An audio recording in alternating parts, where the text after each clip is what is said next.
हाथी और उसके दोस्त की कहानी बहुत समय पहले की बात है। एक अकेला हाथी एक अजीब जंगल में बसने आया। यह जंगल उसके लिए नया था और वह दोस्त बनाने के लिए देख रहा था। वो सबसे पहले एक बंदर से संपर्क किया और कहा, नमस्ते बंदर भैया, क्या आप मेरे दोस्त बनना चाहेंगे? बंदर ने कहा, तुम मेरी तरह झूल नहीं सकते क्योंकि तुम बहुत बड़े हो, इसलिए मैं तुम्हारा दोस्त नहीं बन सकता। इसके बाद हाथी एक खरगोश के पास गया और वही सवाल पूछा। खरगोश ने कहा, तुम मेरे बिल में फिट होने के लिए बहुत बड़े हो, इसलिए मैं तुम्हारा दोस्त नहीं बन सकता। फिर हाथी तालाब में रहने वाले मेंढक के पास गया और वही सवाल पूछा। मेंढक ने उसे जवाब दिया, तुम मेरे जितना ऊंची कूदने के लिए बहुत भारी हो, इसलिए मैं तुम्हारा दोस्त नहीं बन सकता। अब हाथी वास्तव में उदास था क्योंकि वह बहुत कोशिशों के बावजूद दोस्त नहीं बना सका। फिर एक दिन सभी जानवरों को जंगल में इधर उधर दौड़ रहे थे।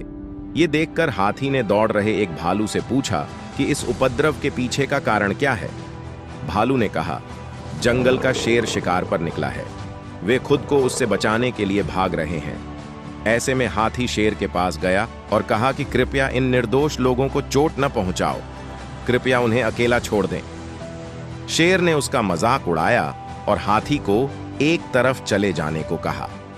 तभी हाथी को गुस्सा आ गया और उसने शेर को उसकी सारी ताकत लगाकर धक्का दे दिया, जिससे वह घायल हो गया और वहां से भाग खड़ा हुआ।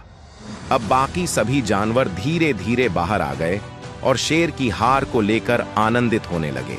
वे हाथी के पास गए और उससे कहा, तुम्हारा आकार एकदम सही है हमारा दोस्त बनने के लिए।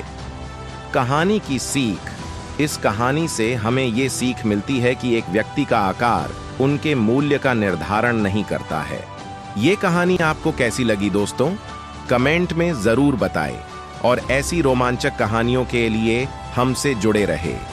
फिर मिलते हैं एक नई कहानी के साथ।